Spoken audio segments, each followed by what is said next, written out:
রাজনৈতিক মঞ্চে আমাকে আমাকে মেন ব্যাপার হচ্ছে রাজনীতি থেকে আমি মজা নিই।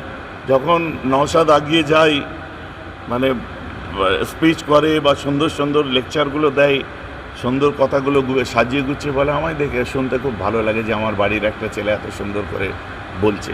এবং জাতির জন্য বলুক, দরকার আছে ভালো ছেলেদের রাজনীতিতে যাওয়ার দরকার। মানে ওই আমি সংগঠন করি, দাদা হুজুরের সংগঠন, এইটাই ঠিক আছে। রাজনীতির প্রতি অতটা আমার ইন্টারেস্ট নেই, বাস্তব যেটা বললাম। যদি পশ্চিমবাংলার সমস্ত মুসলিম সংগঠনগুলো এক হয়ে সবাই যদি এক ছাতার তলায় আসে, তারপরেও আপনি রাজনীতি করবেন না? মোরাল সাপোর্টটা থাকবে।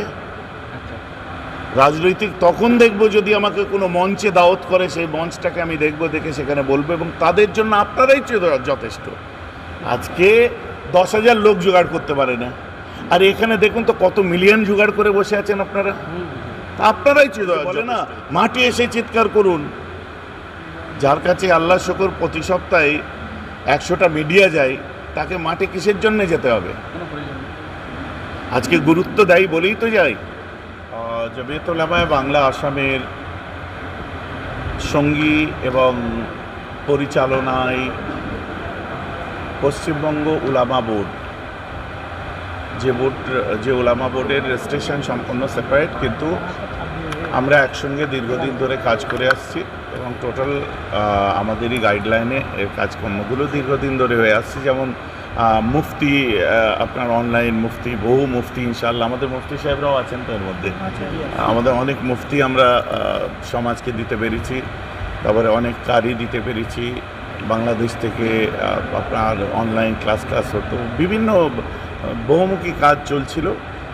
এখন প্রয়োজন পড়েছে, বর্তমান যে সময় এসেছে, এই সময়ে যে আমাদের ওলামাদের একটা, যেটাকে বলে কি বলবো, বিভিন্ন ক্ষেত্রে তাদের ব্যাকআপের প্রয়োজন ছিল। তারা অনেক কিছু নিজেরা ঠিক করতে পারছিল না, যে শুধু মাথার উপর কোনো ছাতা ছিল না বলে।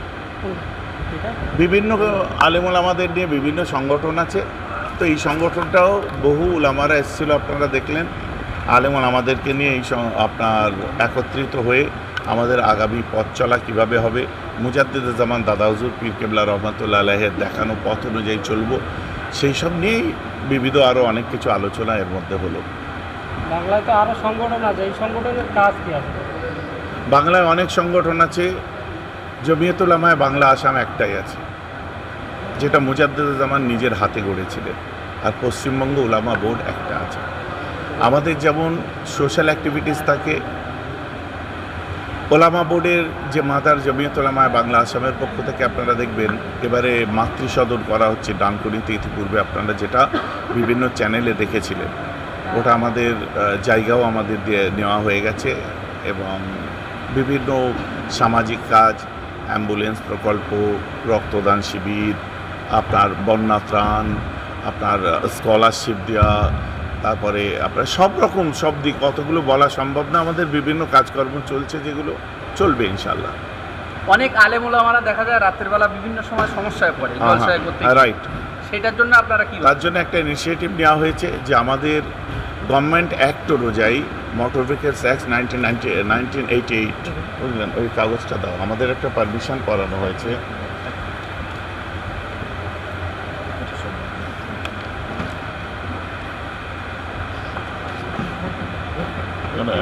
এখানে কত নম্বরে আছে? দিস ভেহিকল আর individual registration is completed under the Motor Vehicles Act of 1988। হ্যাঁ, 1988 সালের যে মোটর ভেহিকল অ্যাক্ট অনুযায়ী যে আমরা গুরুত্বপূর্ণ সংগঠনের যে আমরা রেজিস্ট্রেশন নিতে পারি, সেই রেজিস্ট্রেশনের ভিত্তিতে তারা একটা পারমিশন দেয়। সেই পারমিশন নিয়ে আমাদের ওলামা বোর্ডের যারা কর্তৃপক্ষ আছে, তাদেরকে আমরা এই বোর্ডটা তারা গাড়িতে ব্যবহার করবে। তারপরে এই যে দেখছেন, এই বোর্ডটা এখানে যে নাম্বারও দেওয়া আছে দেখছেন, বা আপনার কিউআর কোড দেওয়া আছে। বাকি তারপরে যদি বড় সমস্যা হয়, তো একটু আমাদের সবাইকে মিলে সামলাতে হবে। সমস্যা হবে কেন? এরা এদের কাজ করবে, যে যার কাজ করবে, পুলিশের কাজ করবে। গাড়ির কাগজ ঠিক থাকবে না, পেপার ঠিক থাকবে না, মাথায় হেলমেট থাকবে না, ভাইজান বাঁচান। ওইসব কোনো কথা হলো নাকি? আইনের ঊর্ধ্বে কেউ না। মানে আইন অনুযায়ী চলতে হবে। অবশ্যই এটা একটা রাইট রইলো যে তার একটা পার্সোনাল আইডেন্টিটি, আর কিছু না। ভাইজান, আমরা যে এই সাংবাদিকতা করি, সাংবাদিক নিউজ গুলো কভার করি বিভিন্ন জায়গায়, এই সাংবাদিকদের মারার হুমকি দেওয়া হয়েছে কোনো এক বিধায়ক। আপনাদের সাংবাদিকদের জন্য ইতিপূর্বে একটা ইনিশিয়েটিভ নেওয়া হয়েছিল কলকাতাতে, যেটা আপনারা এটাও হয়তো জানেন না ওর ভিতরে কে আছে, যে সাংবাদিকদের প্রপার তাদের সিকিউরিটি এবং তাদের যে বৈধ পরিচয় বা কী বলে কী ফোরাম বলো ওর অন্তর্ভুক্ত করার জন্য। আমি ওটা এক্স্যাক্ট ওয়ার্ডটা এটা বলতে পারছি না, তো আমার সঙ্গে কথা বলে আমি বলিয়ে দেবো। বহু সাংবাদিকরা তার মধ্যে একত্রিত হয়েছিল এবং তারা কার্ডও সংগ্রহ করেছে। ওইটা সম্ভবত SSTVর যে আছে, হ্যাঁ ডিজিটাল ফর্ম যেটা, ওটা হ্যাঁ সালমান বলতে পারবে। কিন্তু এই সাংবাদিকদেরকে কোনো এক বিধায়ক মারধরের কথা বলা হয়েছে যে সাংবাদিক ধরে পেলে পেটাবে। সাংবাদিকদের বিধায়ক কেন, যদি কেউই এই ধরনের কথা বলে সেই সমস্ত এইসব কথাগুলো তো ভালো না, ঠিক না, সমাজের বুকে একটা খারাপ বার্তা পৌঁছায়। সে হুজুর বলুক, পীরজাদা বলুক, বিধায়ক বলুক, মৌলানা বলুক, বুঝতে পেরেছেন, কেউ চড় মারবো বলুক, কেউ বুকের খাঁচায় লাথি মারবো বলুক, কেউ অমুক করবো বলুক, যেই বলবে এইসব ভাষা মানে ভদ্র ভাষা নয়। আমরা কান পারলে শুনতে পাই যে ফুরফুরা আর ফুরফুরা নেই, ফুরফুরার পীরজাদারা এখন রাজনীতি করছে, সে ফুরফুরা নেই। আমি ওইটা নিয়ে বক্তব্য দিলাম, তো যারা রাজনীতি করছে তারা সমাজের জন্য রাজনৈতিকভাবে বলুক, দাদা হুজুর পীর কেবলার মতো করে আমরা বলবো তিনি যেভাবে বলেছিলেন। তবে ফুরফুরা শরীফের আলাদা কোনো পরিচয় নেই। ফুরফুরায় আইএসএফ থাকতে পারে, টিএমসি থাকতে পারে, কংগ্রেস থাকতে পারে, সিপিএম থাকতে পারে, কিন্তু ফুরফুরা কংগ্রেসের নয়, আইএসএফের নয়, টিএমসির নয়, সিপিএমের নয়, ফুরফুরা দাদা হুজুরের। কিন্তু আপনাদের ফুরফুরা থেকে কেউ না কেউ বলছে যে টিএমসি কি অন্য অন্য পার্টি যাদেরকে ভোট দিলে বেইমান হয়ে যাবে, আপনি কি বলবেন? এইসব সস্তা, তার পয়েন্ট অফ ভিউ, এটা তার পিওভি, সে বলেছে, তার পয়েন্ট অফ ভিউ, তার চিন্তাধারা অনুযায়ী সে বলেছে। তাহলে পশ্চিমবঙ্গে তো আর একটাও ইমানদার খুঁজে পাওয়া যাবে না, যারাই ভোট দিয়েছে তাদেরই গেছে। এইসব সস্তা কথা আমি বলি না, এটা আমার পয়েন্ট অফ ভিউ না, এটা তার হতে পারে।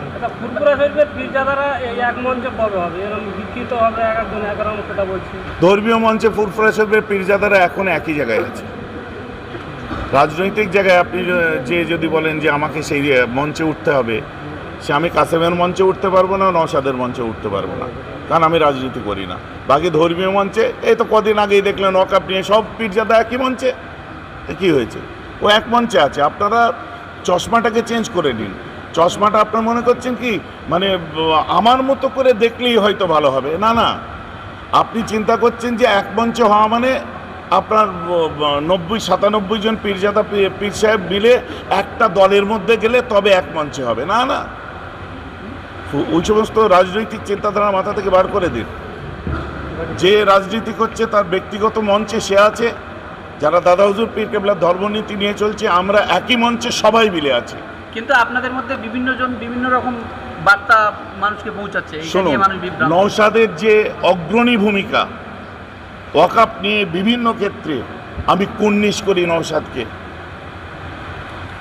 কিন্তু উল্টো দিকে যখন ওয়াকআপ নিয়ে আন্দোলন চলছিল, যে সমস্ত বক্তারা বক্তব্য দিতে গিয়ে বলেছিল যে ব্রিগেডে আমরা যাব না, অন্ধভক্তরা হই হই করে উঠল, আল্লাহ রসুল ভুলে গিয়ে তাদের বলবো অবিলম্বে শুধরে গিয়ে তওবা পড়ে আবার আন্দোলনটা শুরু করা, আর 26-এ শেষ করে দিয়া না, 26-এর পরেও যেন আন্দোলন রানিং থাকে।